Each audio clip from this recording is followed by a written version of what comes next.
Hello hi ಎಲ್ರಿಗೂ ನಮಸ್ಕಾರ. Welcome back to my YouTube channel. So another ತೋಟದ ಇನ್ನೊಂದು ತೋಟದ ವ್ಲಾಗ್ಗೆ. ಸೊ ಗೊಬ್ಬರ ಎಲ್ಲ ಏರ್ಸಾಯಿತು, ದುಡ್ಡು ಸೆಟಲ್ಮೆಂಟ್ ಆಯಿತು. ಹಾಗೆ ಮೊನ್ನೆ ಒಬ್ಬರು ಕಮೆಂಟ್ ಮಾಡಿದರು ಗೊಬ್ಬರ ಲೋಡ್ಗೆ ಎಷ್ಟು ಅಂತ. ಸರ್, ಒಂದು ಲೋಡ್ಗೆ ಟ್ಯಾಕ್ಟ್ರಿ ಲೋಡ್ಗೆ 4,000 ಕೊಟ್ಟಿದ್ದೀವಿ. ಗೊಬ್ಬರ ಚೆನ್ನಾಗಿದೆ, ನೀವು ನೋಡ್ಬೋದು, ತುಂಬ ಚೆನ್ನಾಗಿದೆ ಗೊಬ್ಬರ. ಮತ್ತು ಇನ್ನೊಂದು ಏನಪ್ಪ ಅಂದರೆ ಇದರಲ್ಲಿ ಕುರಿದು ಕೂಡ ಗೊಬ್ಬರ ಮಿಕ್ಸ್ ಆಗಿದೆ. ಸೊ ಹಂಗಾಗಿ ಒಳ್ಳೆ ಚೆನ್ನಾಗಿದೆ ಗೊಬ್ಬರ. ನೋಡಿ ಇಲ್ಲಿ ಸಕ್ಕತ್ತಾಗಿದೆ. ಕುರಿ ಗೊಬ್ಬರನೂ ಮಿಕ್ಸ್ ಆಗಿರೋದ್ರಿಂದ ನಮಗೆ ಒಳ್ಳೆಯದು, ಚೆನ್ನಾಗಿರುತ್ತೆ ಕುರಿ ಗೊಬ್ಬರ ಎಲ್ಲ. ಬೇರೆ ಮಣ್ಣು ಮಿಕ್ಸು ಆ ಥರ ಏನಿಲ್ಲ, ಪ್ಯೂರ್ ಗೊಬ್ಬರನೇ ಚೆನ್ನಾಗಿದೆ. 15 ಲೋಡು 4,000 60,000 ಕೊಟ್ವಿ. ಸೊ ಗೊಬ್ಬರ ಎಲ್ಲ ಏರಾಯಿತು, ಇದನ್ನು ಹರಡಿಸ್ಬೇಕು. ಇನ್ನೊಂದು ಏನಪ್ಪ ಅಂದರೆ, ನಾನು ನಿಮ್ಮ ಸಜೆಷನ್ ಕೇಳೋದು, ತೋಟ ಮಾಡೋದೇ ಕಷ್ಟ ಆಗಿಬಿಟ್ಟಿದೆ. ಅಂದರೆ ಈ ಕೆಲಸ ಮಾಡೋದು, ಕೆಲಸಗಾರರು ಹುಡ್ಕೋದು ಸಿಗೋದೇ ಇಲ್ಲ, ಕೆಲಸ ಮಾಡೋದೇ ಸಿಗೋದಿಲ್ಲ, ಹಂಗೆ ಆಗ್ಬಿಟ್ಟಿದೆ. ಮತ್ತು ಇವಾಗ ಈಗ ಇನ್ನೂ ಕಾಯಿನೇ ಎತ್ತಾಕ್ಸಿಲ್ಲ, ಗೊಬ್ಬರ ಹರಡಿಲ್ಲ, ರೆಡಿ ಮಾಡಿಸ್ಬಿಟ್ಟು ಅದಕ್ಕೆ ಏನು ಮಾಡಿದ್ದೀನಿ ಅಂದರೆ, ತೋಟನ ವರ್ಷಕ್ಕೆ ಯಾರಿಗಾರು ಕೊಟ್ಬಿಡೋಣ, ಬೇರೆ ಮಾಡ್ಕೊಳ್ಳೋರಿಗೆ ಅಂತ ಡಿಸೈಡ್ ಮಾಡ್ತಾಯಿದ್ವಿ. ಯಾಕೆಂದರೆ ಒಬ್ಬರ ಕೈಲೇ ಎಲ್ಲ ಕೆಲಸ ಮಾಡೋಕ್ಕಾಗಲ್ಲ, ತುಂಬ ಕೆಲಸ ಇದೆ. ಒಂದು 7-8 ಎಕರೆ ತೋಟ ಅಂದರೆ ಮಾಡೋಕ್ಕಾಗಲ್ಲ ಒಬ್ಬರೇ.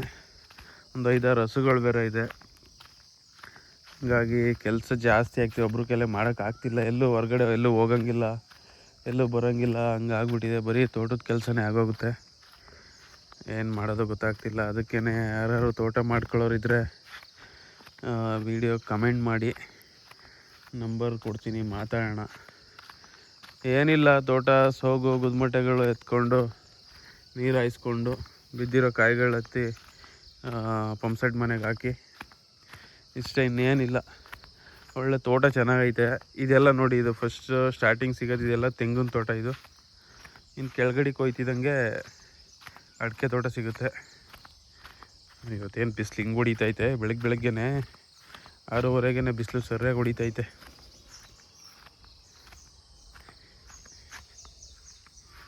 ಸೊ ಇದು ಈ ಥರ ಮಾಡೋಣ ಅಂತ ಡಿಸೈಡ್ ಮಾಡ್ತಾಯಿದ್ದೀವಿ.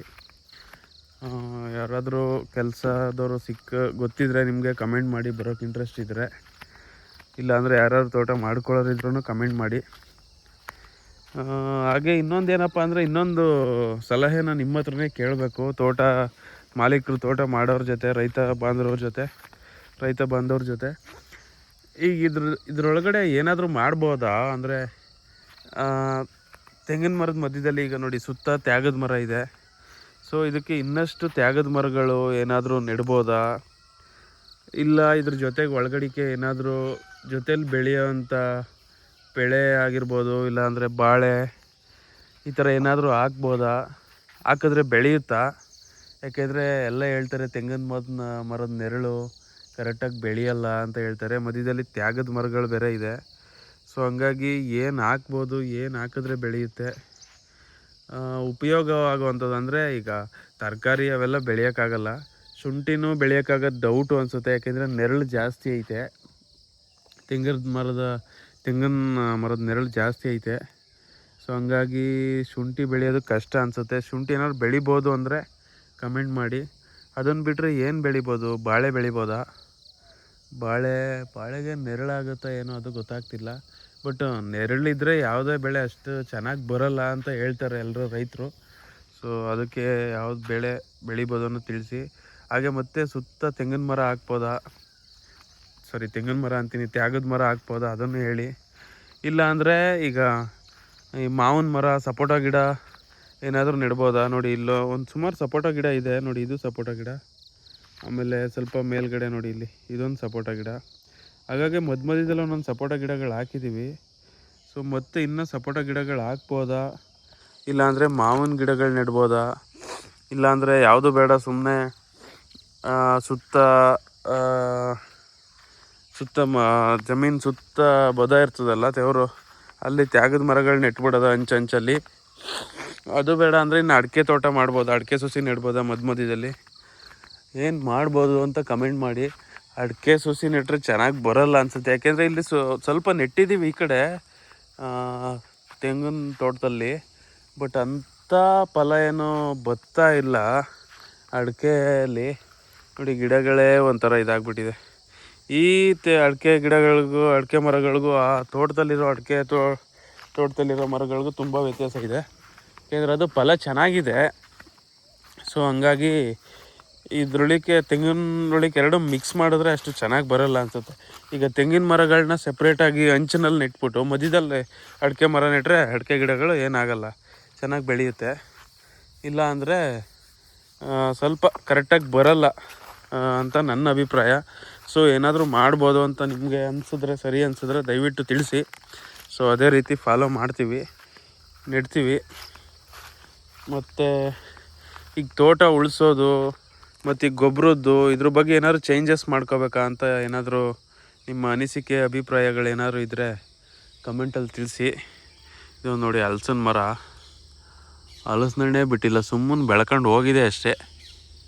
ಇಷ್ಟು ದೊಡ್ಡದಿದೆ, ಹಲಸಿನಣ್ಣು ಮಾತ್ರ ಬಿಡ್ತಾಯಿಲ್ಲ ಒಂದುವೆ. ಒಳ್ಳೆ ಕಥೆ ಆಯಿತು. ಇಷ್ಟು ದೊಡ್ಡ ಮರಕ್ಕೆ ಒಂದು ಹಲಸಿನಣ್ಣಿಲ್ಲ ಅಂದರೆ ಏನು ಮಾಡೋದು? ಸೊ ಹಾಗೆ ಮಧ್ಯದಲ್ಲಿ ಸ್ವಲ್ಪ ಅಂಚಿನಲ್ಲಿ ಜಿಗಳಿನಲ್ಲಿ ನೋಡ್ತಾ ಇರ್ಬೋದು, ನೀವು ಕಾಣ್ತಾ ಇರುತ್ತೆ ಅನಿಸುತ್ತೆ ನೋಡಿ. ಸ್ವಲ್ಪ ಬಾಳೆ ನೆಟ್ಟಿದ್ದೀವಿ, ಬಟ್ ಅದು ರಸಬಾಳೆ ನೆಟ್ಟಿರೋದು, ಅಷ್ಟೇನು ಚೆನ್ನಾಗಿ ಬಂದಿಲ್ಲ. ಅಂದರೆ ಅಂಚಲ್ಲಿರೋದಲ್ವ, ಒಂದು 4-5 ಬಾಳೆ ಗೆಡ್ಡೆ ಹಾಕಿದ್ದೀವಿ ಅಷ್ಟೇ. ಸೊ ಅದು ಬೆಳೆದಿದೆ. ಅದನ್ನು ಬಿಟ್ಟರೆ ಈ ಕಡೆ ಎಲ್ಲ ಇರೋದಿದು ಅಡಿಕೆ ತೋಟ. ಅಡಿಕೆ ತೋಟದೊಳಗಡೆ ಏನು ಮಾಡೋಕ್ಕಾಗಲ್ಲ. ನೋಡಿ ಇಲ್ಲಿ ನಾವು ಹೆಂಗೆ ಮಾಡಿದ್ದೀವಿ ಅಂದರೆ, ಮಧ್ಯದಲ್ಲಿ ಅಡಿಕೆ ಮರಗಳು ಮಾಡಿಬಿಟ್ಟು ಅಂಚಿನಲ್ಲಿ ಮಾತ್ರ ತೆಂಗಿನ ಮರಗಳು ನೆಟ್ಟಿದ್ದೀವಿ, ತೆಂಗಿನ ಸಸಿಗಳು. ಸೊ ಹಂಗಾಗಿ ಇದರಿಂದ ಯಾವ ತೊಂದರೆ ಇಲ್ಲ, ಏಕೆಂದರೆ ಫಲನೂ ಚೆನ್ನಾಗಿದೆ ಮತ್ತು ಅಡಿಕೆ ಮರನೂ ಚೆನ್ನಾಗಿದೆ. ಹಂಗಾಗಿ ಇದೊಂದು ಐಡಿಯಾ ಚೆನ್ನಾಗಿದೆ. ಸೊ ಮಧ್ಯದಲ್ಲಿ ಒಂದು ತೆಂಗಿನ ಮರಗಳು ಇಲ್ಲ. ಇವಾಗ ಮಧ್ಯದಲ್ಲಿ ಒಂದೊಂದು ಅಡಿಕೆ ಮರಗಳು ಹೋಗ್ಬಿಟ್ಟಿದೆ, ಯಾಕೆಂದರೆ ತುಂಬ ಹಳೇದಾಯಿತು ಅಂತ. 25, 30, 40 ವರ್ಷದ್ದು ಅಡಿಕೆ ಮರಗಳಿವು. ಎಲ್ಲೋ ಒಂದೊಂದು ಹೋಗ್ಬಿಟ್ಟಿದೆ ಫಲ. ಅದು ಹೋಗಿರೋ ಮರಗಳೆಲ್ಲ ತೆಗೆದಾಕಬೇಕು. ತೆಗೆದ್ಬಿಟ್ಟು ಅದ್ರ ದಡಕ್ಕೆ ಹೊತ್ತಿಗೆ ಸಸಿ ನೆಡೋದಾ ಇಲ್ಲ ಬೇರೆ ಏನು ಮಾಡೋದು ಅಂತ ಗೊತ್ತಾಗ್ತಿಲ್ಲ. ಅದಕ್ಕೂ ಅಭಿಪ್ರಾಯ ಏನಾದರೂ ಇದ್ದರೆ ಕಮೆಂಟಲ್ಲಿ ತಿಳಿಸಿ. ಮತ್ತು ಹಾಗೆ ಹೇಳ್ದಂಗೆ ಇದೊಂದು ಹೊಸ ತೋಟ ಮಾಡಿರೋದು. ಇನ್ನೊಂದು ಆ ಕಡೆನೂ ಹೊಸ ತೋಟ ಇದೆ, ಅಡಿಕೆ ತೋಟ ಇದೆ. ಅದರಲ್ಲೂ ಮಧ್ಯದಲ್ಲಿ ಏನೂ ನೆಟ್ಟಿಲ್ಲ, ಕಂಪ್ಲೀಟಾಗಿ ಅಡಿಕೆ ತೋಟನೇ. ಸುತ್ತ ತೆಂಗಿನ ಮರಗಳು ನೆಟ್ಟಿದ್ದೀವಿ ಅಷ್ಟೇ, ತೆಂಗಿನ ಸಸಿಗಳು. ಅದು ಆಲ್ರೆಡಿ ಫಲಕ್ಕೆ ಬಂದಿದೆ. ಸೊ ಈ ತೋಟದಲ್ಲಿ ಇದು ಬರೀ ತೆಂಗಿನ ತೋಟನೇ ಅಂತಲೇ ಮಾಡಿದ್ದು ಫಸ್ಟು. ನೋಡ್ತಾ ಇರ್ಬೋದು, ಎಲ್ಲ ತೆಂಗಿನ ಮರಗಳೇ ಜಾಸ್ತಿ ಇದೆ, ತೆಂಗಿನ ತೋಟನೇ ಮಾಡಿದ್ದು. ಬಟ್ ಅದೇ ಇವಾಗ ಇಲ್ಲಿ ಕೆಳಗಡೆ ತೆಂಗಿನ ಫಲ ಎಲ್ಲ ಚೆನ್ನಾಗಿದೆ, ಮೇಲ್ಗಡೆ ಹೋಯ್ತಾ ಇದ್ದಂಗೆ ಸ್ವಲ್ಪ ದೂರ ಅನ್ನಿಸ್ತೈತೆ. ಸೊ ದೂರ ಅನ್ನೋದಕ್ಕಿಂತ ಇವಾಗ ಏನಾದರೂ ಜೊತೆಲಿ ಏನಾದರೂ ಮಾಡೋಣ ಅಂತ ಅಷ್ಟೇ. ಅದ್ರ ಒಳಗಡಿಕೆ ಏನಾದರೂ ಈಗ ಸುತ್ತ ತ್ಯಾಗದ ಮರಗಳು ನೆಟ್ಬಿಟ್ರೆ ಅದು ಯಾವಾಗಾದರೂ ಮುಂದೆ ಫ್ಯೂಚರ್ಗಾದರೂ ಯೂಸ್ ಆಗುತ್ತೆ. ಸೊ ಅದ್ರ ಪಾಡ್ಗೆ ಅವು ಬೆಳ್ಕೊಂಡು ಹೋಗುತ್ತೆ ತ್ಯಾಗದ ಮರಗಳು. ನೋಡಿ ಇದು ಯಾವಾಗಲೂ ನೆಟ್ಟಿರೋದು, ಆವಾಗಲೇ ಒಂದು 25, 30, 40 ವರ್ಷದಿಂದ ನೆಟ್ಟಿರೋಂಥ ತ್ಯಾಗದ ಮರಗಳು. ಸೊ ಇವಾಗ ಉಪಯೋಗಕ್ಕೆ ಬರ್ತಿದೆ, ಒಳ್ಳೆ ರೇಟ್ಗೂ ಹೋಗುತ್ತೆ. ಅದೇನಿಲ್ಲ, ಗೊಬ್ಬರ ನೀರು ಏನೂ ಬೇಕಾಗಿಲ್ಲ, ಸುಮ್ಮನೆ ಅಂಚಲ್ಲಿ ಹಂಗೆ ನೆಟ್ಬಿಟ್ಟು ಬಿಡೋದಷ್ಟೇ. ಅವು ಪಾಡ್ಗಳು ಬೆಳ್ಕೊಂಡು ಹೋಯ್ತವೆ. ಮುಂದೆ ಯಾವಾಗಲೂ ಒಂದು 35, 40 ವರ್ಷ ಆದಮೇಲೆ ಯಾವುದಾದ್ರು ಮನೆ ಕಟ್ಟೋಕ್ಕೋ ಇಲ್ಲ ಮನೆ ಸಾಮಾನು ಏನಾದರೂ ಮಂಚ ಕಿಟಕಿಗಳು ಏನು ಮಾಡ್ಸೋಕ್ಕಾದರೂ ಇಲ್ಲ ಬೇರೆ ಮಾರೋಕ್ಕಾದ್ರೂ ಸರಿನೇ ಯಾರಾದರೂ ತಗೋತಾರೆ, ಒಳ್ಳೆ ರೇಟ್ಗೂ ಹೋಗುತ್ತೆ.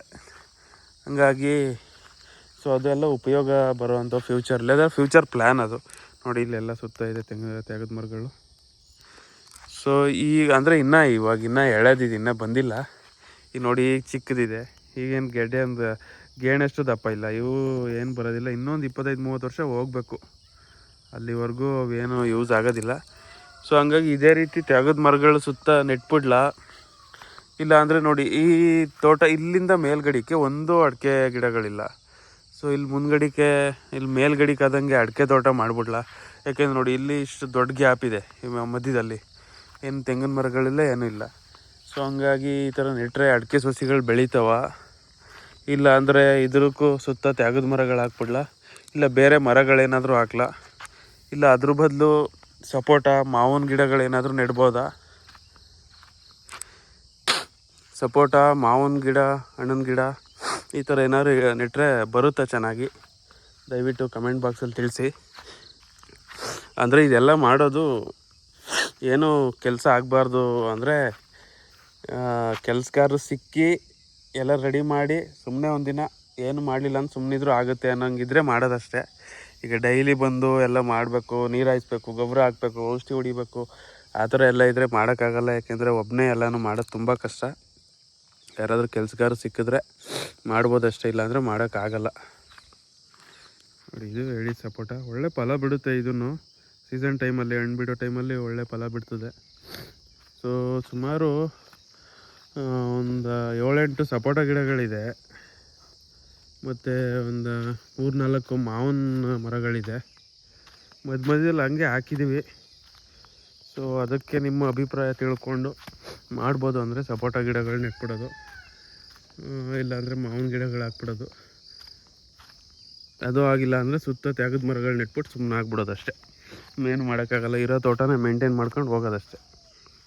ಸೊ ನಿಮ್ಮ ಅಭಿಪ್ರಾಯಗಳು ಏನಾದರೂ ಇದ್ದರೆ ದಯವಿಟ್ಟು ತಿಳಿಸಿ, ನಮಗೂ ತುಂಬ ಹೆಲ್ಪ್ ಆಗುತ್ತೆ ತೋಟ ಮೇಂಟೈನ್ ಮಾಡೋದಕ್ಕೆ. ಧನ್ಯವಾದಗಳು. ಹಾಗೆ ಕಳೆದ ವೀಡಿಯೋಗಳನ್ನ ನೋಡಿಲ್ಲ ಅಂದರೆ ನೋಡಿ, ಏನಾದರೂ ಸಜೆಷನ್ಸ್ ಇದ್ದರೆ ಕಮೆಂಟ್ ಬಾಕ್ಸಲ್ಲಿ ತಿಳಿಸಿ. ಚಾನಲ್ನ ಸಬ್ಸ್ಕ್ರೈಬ್ ಮಾಡಿ, ಲೈಕ್ ಮಾಡಿ, ಶೇರ್ ಮಾಡಿ. Thank you.